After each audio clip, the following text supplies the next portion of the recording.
Yo, what is up, guys? It's Pedro here. So the Washington Commanders had a major injury report yesterday, an estimation, but still some concerning things, some good news. So we'll talk about that in today's video. If you guys are new, make sure to subscribe, hit that like button and that notification bell as well. We're like 70 subscribers, 60 subscribers away from 16,000. I know we can do it at least before this game.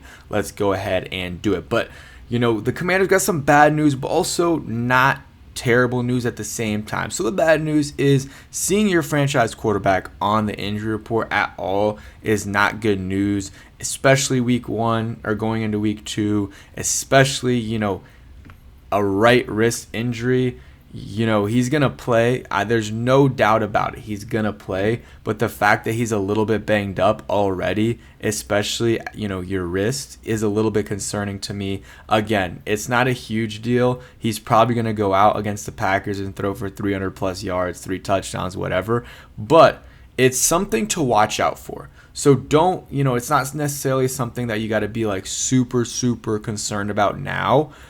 But if we start to see maybe the play a little bit off or something like that, or, we see him grimacing, then there's just something to look for. So, it's not awful news, but you rather not have it than have it.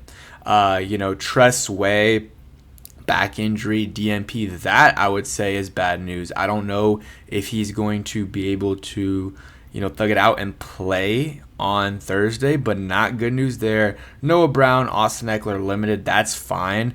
But, the other two I would say those guys are fine. I would say Tress Way and Jayden, those are more concerning than the rest. Dietrich Wise was a full participant. Duron Payne, John Bates, all those guys were full with whatever injuries they have on their injury report. But, something happened with Jayden because they have to put it on the injury report if something like that happens. So, whatever. I saw a play that could have happened on. I'll look into it a little bit more. It's a right wrist injury. Like I said, 100% he's going to play against the Green Bay Packers. There's no doubt about it. But that doesn't mean he's going to be 100% or, it's not going to affect his play. That will be seen in the game against the Packers. We'll be able to see how everything looks. And we're going to go into some other things as well that have been revealed over the last couple of days in terms of, some players that stood out in the Commanders game against the Giants and some other updates that you guys do need to know. But this is from Ari Merov, but, he was listed on the injury report with a right wrist injury. The team says he would have been a full participant if there had been a practice, and then plays Thursday night in Green Bay. So, like I said, would have been, good to go. That's not really the big issue here on the injury report. I would say Tress Way is more of an issue on the injury report than Jayden Daniels, just, if he's good to go or not. Because remember, he did get hit. It was a pretty big hit. Maybe could have gotten called, but I guess since it's blocked, you can't really call it. But, he got up, he was slow to get up, and, he finished the game. I maybe had one punt after that, but, he's your franchise punter.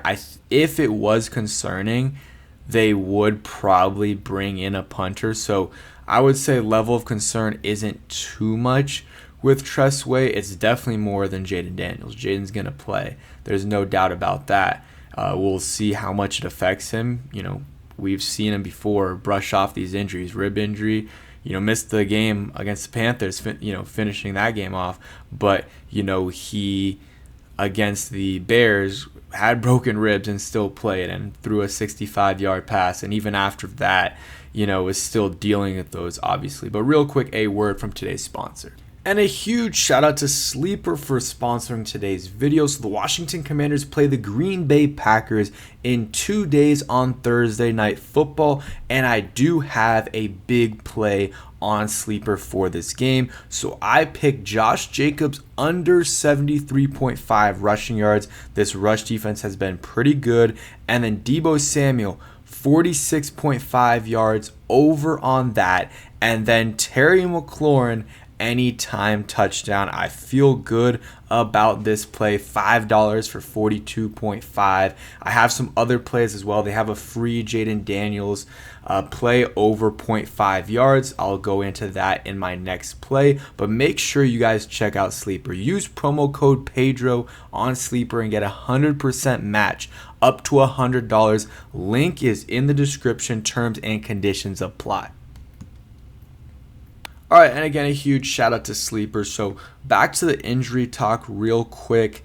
Again, I know people under this post are saying, what is the point of this post?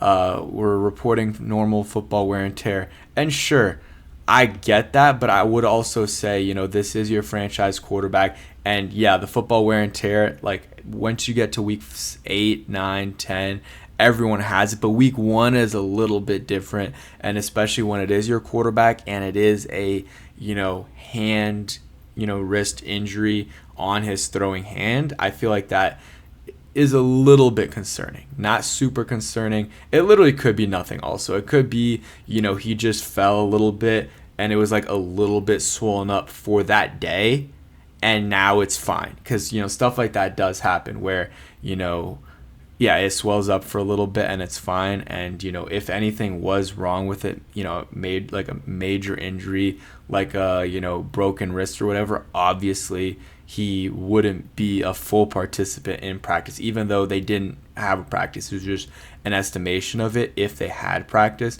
So, worst case, in my opinion, with this Jayden thing is he's banged up a little bit for this Packers game. And then you got a long week going into that afterwards.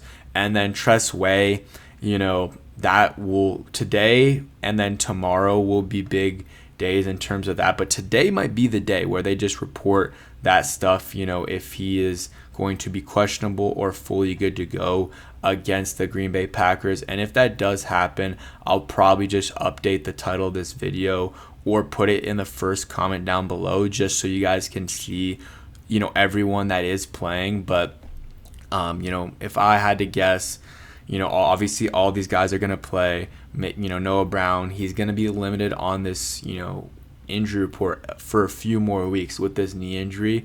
Austin Eckler, limited. He got hit pretty hard on that, 15-yard run, but he should be good to go. And then Tress Way is the big question mark in terms of playing or not. I would say probably like a 60% chance he does play versus not, but you never know. Some interesting stuff here from Ben Stanek, just looking at different positions that the players played yesterday. A couple days ago, Deron Payne was playing D tackle obviously for most of it, but played left end a little bit, left outside linebacker, nose tackle, right end. And some of it was just read this, what Ben Stanek said, like the positioning sometimes isn't like exact. And then Armstrong was playing left end. Leo left end outside. I don't know what that means. Left outside linebacker, 13. You see some of the rest. He was playing all over the place. Middle linebacker, he probably was just dropping back in coverage a little bit. And you see Kinlaw too, very versatile. I mean, this D-line was great. I want to see what they can do against a really good run game. And, the Packers, maybe they don't have a really, really good running game, but they have a good running game. I mean, Josh Jacobs is a good running back for sure, and, definitely will be a good test. And the Packers offense in general will be a good test for the Commanders. The last time the Commanders won in Lambeau, 1986. 1986. It's been a long time, 39 years to be exact. I believe they beat them in 1988, but it was in Milwaukee. I saw something like that on Twitter. So it's obviously a tough game. It's at Lambeau. They're a good team. They got better with Micah Parsons. And guys, they're like, people are like, oh, they just have Micah Parsons and Xavier McKinney. They got players. They got Quay Walker, Wyatt, the D tackle. They have Rashawn Gary. Their defense is really good. But thanks for watching. Hope you guys enjoyed, and peace.